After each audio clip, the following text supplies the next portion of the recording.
RTC కార్మికుడు శంకర్ గౌడ్ పార్థివ దేహానికి నివాళులర్పించడానికి వెళ్తున్న విశారదన్ మహారాజ్ను అరెస్టు చేయడాన్ని తీవ్రంగా ఖండిస్తున్నామని చిట్యాల మండల బీసీ ఎస్సీ ఎస్టీ జేఏసీ ధర్మ సమాజ్ పార్టీ నాయకులు అన్నారు. శంకర్ గౌడ్ మృతికి ప్రభుత్వమే బాధ్యత వహించాలన్నారు. ఆర్టీసీ కార్మికుల సమస్యలు ప్రభుత్వానికి కనిపించడం లేదా అని ప్రశ్నించారు. ముత్తాజుపేటకు వెళ్తున్న విశారదన్ మహారాజ్ను అక్రమ అరెస్టు చేయడాన్ని తీవ్రంగా ఖండిస్తున్నామన్నారు.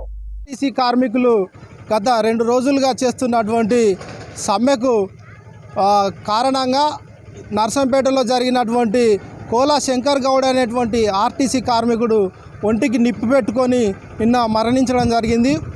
అట్టి కుటుంబాన్ని ముత్తోజిపేటకు వస్తున్నటువంటి డాక్టర్ విశారదన్ మహారాజ్ గారిని ఎటువంటి ముందస్తు సమాచారం ఇవ్వకుండా, ఎటువంటి అనుమతి పత్రాలు ఇవ్వకుండా అతన్ని హౌస్ అరెస్ట్ చేయడాన్ని ధర్మ సమాజ్ పార్టీ బీసీఎస్సీ ఎస్టీగా మేము చిట్యాల మండలం నుండి తీవ్రంగా ఖండిస్తున్నాం. మరి ఈ ప్రభుత్వంలో ఉద్యోగస్తులకు భద్రత లేదా? ఉద్యోగస్తులను వాళ్ళ యొక్క జీవితాలను కాపాడేటువంటి బాధ్యత ముఖ్యమంత్రి గారికి లేదా అని సందర్భంగా హెచ్చరిస్తున్నాం.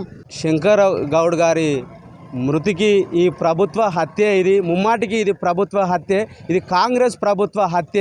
ఎందుకంటే ఈ రాష్ట్రంలో ఆర్టీసీ కార్మికుల ప్రాణాలకు విలువ లేదా, వాళ్ళ ప్రాణాలను పట్టించుకోవడం లేదా, వాళ్ళకు అసలు ఈ ఉద్యోగస్తుల ఆర్టీసీ ఉద్యోగస్తులకు ఉద్యోగ భద్రత లేదా, వాళ్ళ పీఆర్సీ పెంచాలి.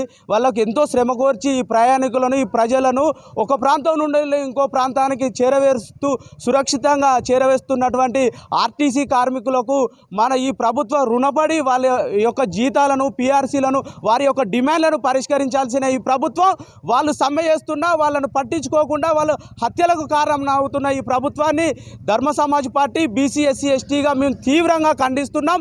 డాక్టర్ విశారదన్ మహారాజ్ గారు ఈ శంకర్ గౌడ్ అనే వ్యక్తి మృతదేహాన్ని పరామర్శించడానికి వెళ్తే తనను అక్రమ అరెస్టు చేయడాన్ని కూడా మేము తీవ్రంగా ఖండిస్తున్నాం. ఇది ప్రభుత్వ హత్య, ముమ్మాటికి ప్రభుత్వ హత్య. మున్ముందు ఇలాంటి కార్యక్రమాలకు, ఇలాంటి వాళ్ళ యొక్క భద్రత కానీ, వాళ్ళ యొక్క సమ్మెకు కానీ, వాళ్ళ డిమాండ్స్ను కానీ నెరవేర్చకుంటే ఈ రాష్ట్రాన్ని మొత్తం దిగ్బంధం చేసి రాష్ట్ర ప్రభుత్వాన్ని మొత్తం దిగిపోయేలా చేస్తాం. వాళ్ళను హెచ్చరిస్తున్నాం ఈ సందర్భంగా.